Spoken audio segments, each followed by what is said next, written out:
say first, I want to say something very different. Since you are students, I'd like to say something about myself as a student. You all have been forming certain images and impressions which may not absolutely match with the kind of image that you have.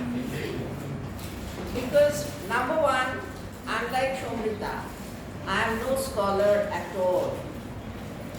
And I do not like studying. I never did, not even today. As a child I never did, even in my old age I did. See, so if this thing is rising in your mind, then how come? Today what I am is what my father wanted me to be, not what I wanted to be. In my early teens, of course now this generation, all of you are more mature, smarter. We were not like that. I was a voracious reader, but then my reading in my childhood was confined to Enid Blyton's, Agatha Christie's and paintings. So much so that in school, when I came to the higher classes, my teachers were very, very angry because I was not coming out of the Enid Blyton's and Agatha Christie's and paintings. So, like somebody had said, I have strong likes and dislikes. So whatever I studied was because I was compelled to study, not because I wanted to study. If my father said after school you don't have to study, I would throw my books and just played around. Because that is something that never attracted me, studying. But then my father was an eminent scientist. He has 2 lifetime achievement awards. My mother was a national scholar. But I was such a mediocre and average student that my parents could not imagine how anyone can get less than 100 in maths. 90, okay. But before 90, they just couldn't imagine. And I never got more than 40. That was the pass mark. Like, when we had in school cards given on Mondays. Every Monday you get a card.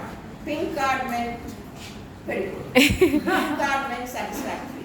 Yellow meant unsatisfactory. White meant very poor. So I was always getting green cards, never pink card. But mostly the complaint was because of either maths or chemistry or something like that. So one day the green card, my father would always ask, what for what? One day I got this green card because of Bengal. So my father was very surprised and said that, what did you do in the Bengali class? I said, I did nothing.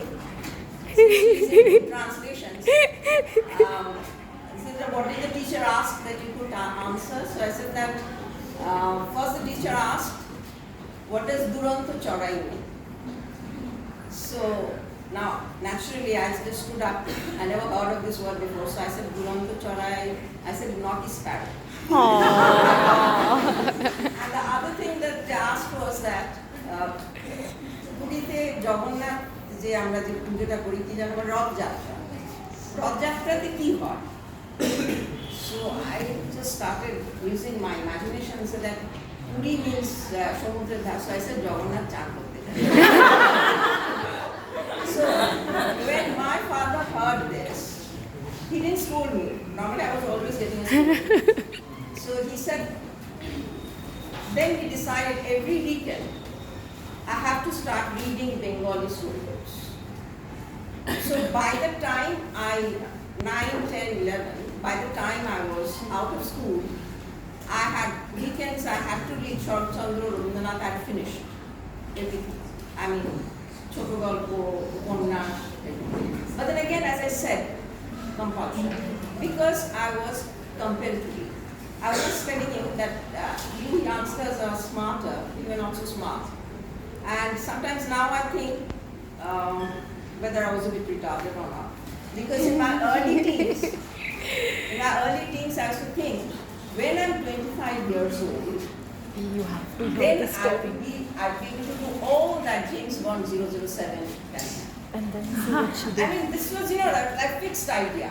I thought as soon as I'm 25, I'll be like James Bond 007. Now, I don't know if that is my fault or I'm Fleming's credit. Whichever way you see it, that it's either I'm Fleming's credit or my fault. So, these things that we imagine that I want to be. I wanted to be a detective. I never wanted to be a teacher. Haimanti, please share the story. Please share the story of what you did. That story apart, this was school days. In school days, this was what I was like. Then I came to college. I left Durgapur. I came to college here. I studied in Bethel. There was my teacher, Professor Shanta Maharaja. She is a stalwart. She is no more. But then you talk of my being strict. If you ever saw Shanta Maharaja, I mean, she came and people used to say, the students used to say that she was angry when she entered, she was angry when she taught, she was angry when she left. But then, I mean, she was, as I said, a scholar and extremely, taskmaster. Somebody said I was a taskmaster, no taskmaster. We used to have gallery classes. So, like a very common scene in the class, Shantati would come with the books, corrected books, and you'll see one book, come flying like a flying saucer, and that's mine, of course. It would come flying from place to mine. What is it? Scansion. I could never do scansion. That all this chalky and iambic pentameter and tetrameter would just not get to my head. Now, if you can't do scansion, means it's always zero. And Shantati could never get it with me, that why it was not getting to my head. So one day I told her that, listen, the way you say half a league, I will be saying it like that. Half a league, I will be saying it some other way. The stress, unstress. I mean, this is something just beyond. So, I was absolutely a mediocre student. And again, Shantadi was forcing me all the time. At home, it was my father. In college, it was Shantadi after me, that you study this, you do this. But then, again, forced. Whatever was done was out of compulsion. I had a fascination for my past subject, which was psychology. And Shantadi was always after me that I was studying psychology more and studying my honors subject less, which may be true.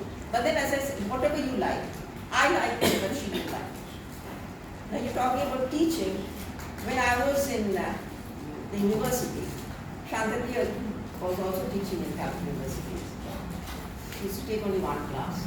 One day, and Shantati would never say, if somebody talked in class, we normally say, get out of class. Her phrase was, vanish from my sight. So exactly how I did not imagine.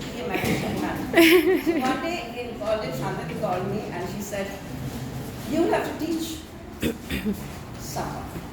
It was like, teach. As it is, I don't like studying, teach. In Bethel, we had this system that honor students had to go through an elimination test. Like, you have a first selection, then after 3 months of attending class, we went through it also. You have an elimination test. So this girl, I don't know from where she was, I don't even remember now, she had cleared her entrance and she was in for the elimination test. So Shantati said that those 3 months, you teach her. Like, she was standing over there with her head bent, scared. I was scared, but I was the one who was being ordered to teach her. And then poor thing, she came for 3 months, but then she didn't get through there. But then Shantati did not scold me. So that was my experience. See, even as a teacher, obviously, I don't know if you think I was very successful. I've not been very successful. That was, of course, one instance. But again, it is the study, something that she sang in the beginning. You have a chalk here. Nothing comes from nothing, nothing ever could. That's what she sang, isn't it? This is what I want to tell you, that in life, never think that you can get things without putting effort. So, in college, I will not study, but I will get lots of marks. This expectation should not be there. Do not, if you don't study, you will not get marks. Again, when you are into a job, earn, this particular word earn means what you deserve. When you are into a job, you are getting a pay. But then, I won't do any work, but I'll get the pay. I will not study, but I'll get the marks. This attitude that is coming into people, this is something you should avoid.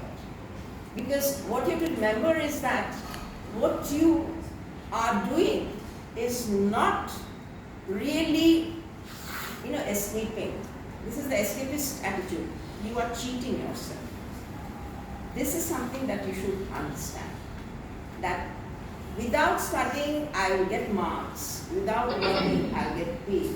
This attitude is actually not at all desirable. You are not cheating others, deceiving others. You are cheating and deceiving yourself.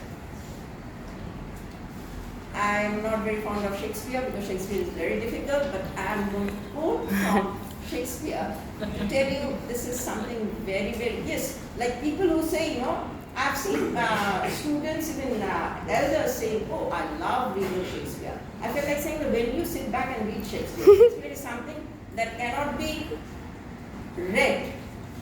It has to be taught in class, or if you are what Shakespeare intended, watch on stage. It's a performance. Drama is supposed to be meant for an audience. But then when you're reading, Shakespeare is not really very easy reading unless it is explained. Now this is what I want to say, that's something very, very important. To thine own self be true, and it shall follow as the night the day. Then thou canst not be false to any man. What does this mean? That to yourself, that is what you need first. Make sure that you are true to yourself. And it shall follow as the night the day. Automatically, then after the night, the day will follow. And after the day, the night. So if this is ingrained in your minds, that you have to be first true to yourself, then everything, that honesty will follow automatically. She was talking about, I'm talking about Shomrita, she said how she came first here and after her completing her master's there. And I think from that she was a scholar. Any of the scholars I admire, they were talking about admiring good looks, it's not a question of good looks. Any very good student or very good scholar, automatically I admire, because the first thing that strikes me is that this is what my parents wanted me to be, but I wasn't. And whenever I think of somebody who brings a very good result home, I think that is the greatest achievement. Because in life, remember that you will have no well-wishers as sincere and as earnest as your parents. So parents first. So whatever joy you can bring to your parents, that is your greatest achievement. You will have lots of friends. You will think that they are your very good well-wishers. But then remember, in life, you will get no well-wisher as good and as sincere as your parents. So this is something you have to remember all your life. Like, as I said, I never could do that. But there are things, this attachment to my home place, they refer to my parents. The first job that I got was in Sri Shikha. I didn't take that job. Why? Because I wanted to teach in a college in Dubai. I wanted in and around Dubai. But then again, the second one was here. And then finally, I took this job. But then one of the reasons is because I didn't want to leave my parents. Because nowadays, children are much, as I said, smarter and more mature. And well, your outlook is different, your aspect is different. But remember that whatever success comes in your life, whatever achievements come in your life, that will be most treasured by your parents. This is just 3 years here in college. To you, it seems that it's a long time. But then years later, you will find that this is a very short phase in life. So whatever you do, make sure that you make it memorable. That whatever little bit of contribution, we are always thinking of what did I get? I'm always thinking of what did I get from the college? What did I get from the teacher? What did I get from school? What did I get? We are calculating what we get. Have you ever tried it the other way? What have I given? What have I given to my school? what have I given to my college? What is there that I can give? So, like somebody has given this, you can draw very well. That is something that you can give. We have had very good dancers here. You know, your talents, your whatever talent you have, try to cultivate them. That try to see in what way, how you can reach out. I had said, no gifts please. Somebody said this is a small gift. But then the best is what? Something that you have done on your own. Like these performances that I saw, or the song that she started with.